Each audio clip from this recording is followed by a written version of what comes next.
Destiny 2 Game Labs Review Scorched. Anyway, this brand new game mode came into the Game Labs and I have been enjoying it. It's awesome. It's called Scorched. Basically, it used to be free for all, but now it's Clash. So basically, two teams go against each other. Every single one of them has a Scorched cannon. If you don't know what that is, well, you haven't been playing the game much. Basically, it's the Fallen super weapon, aka it's a huge missile launcher with a ton of ammo, and you can either let it stick to a wall while you hold the trigger and let it rip, or you can just tap the trigger and let it fly until it hits something, whatever it is.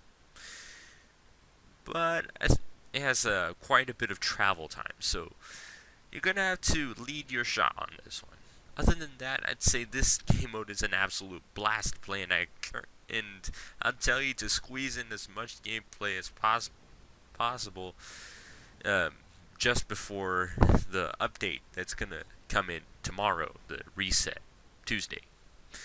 Anyway, other than that, let's just say this game mode is fun to play. A few pointers that I want to tell you about so you can probably enjoy playing this mode, which is actually not that hard to do, but I know there's probably some people that might want to get a little bit more kills than usual. Anyway, I'd say first thing, maybe equip something like the Stompies. If you're Titan, whatever boots you have which increases or does something to your jump. It might not be all that great for Titans and Warlocks because I think most of them are just like to stay in the air longer, and that might be a bad thing for them because then you're just kind of a sitting duck in the air.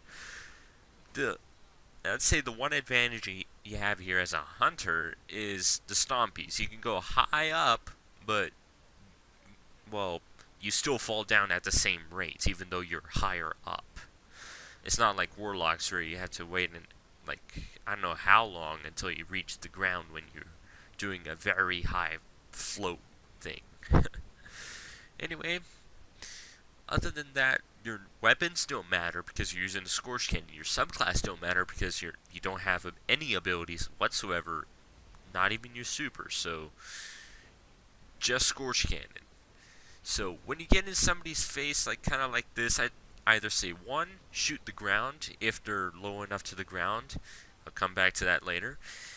And also, or get a direct hit. Either that or do a little trick I've kind of found out. Basically, when you're doing kind of a long range shot, I don't really think this really applies for close range.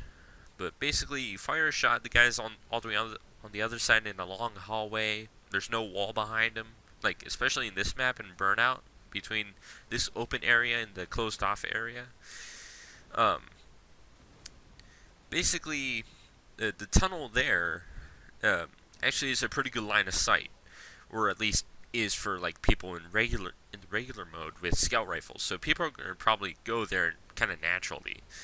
So a way to take those guys out is actually kind of having a good depth perception, even though you're staring at a screen. But you kind of gauge the distance of where the actual shot is, because these things have a bullet time, like I already said, and then just fire it, but hold down the trigger and wait until either the bullet hit the enemy, which is kind of a lucky shot. You might end up even hitting two opponents, or what usually might happen, go close to him.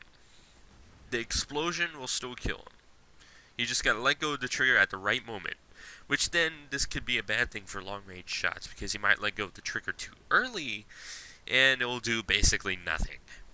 So, be aware of that. So, if you just want to shoot something and let it explode on impact, just tap the trigger. And also that lets you go on the max rate of fire, instead of just having to shoot, hold, explode, repeat. But I think switching from one to another is a very good way to be unpredictable, and especially also be unpredictable with your jumps, because if you're just going as soon as you touch the ground you go up, Like, even though being on the ground for more than, what, a second or two is dangerous enough, because, well, explosions. People are going to shoot the ground below you and explode you, so it's not going to do that great. But anyway,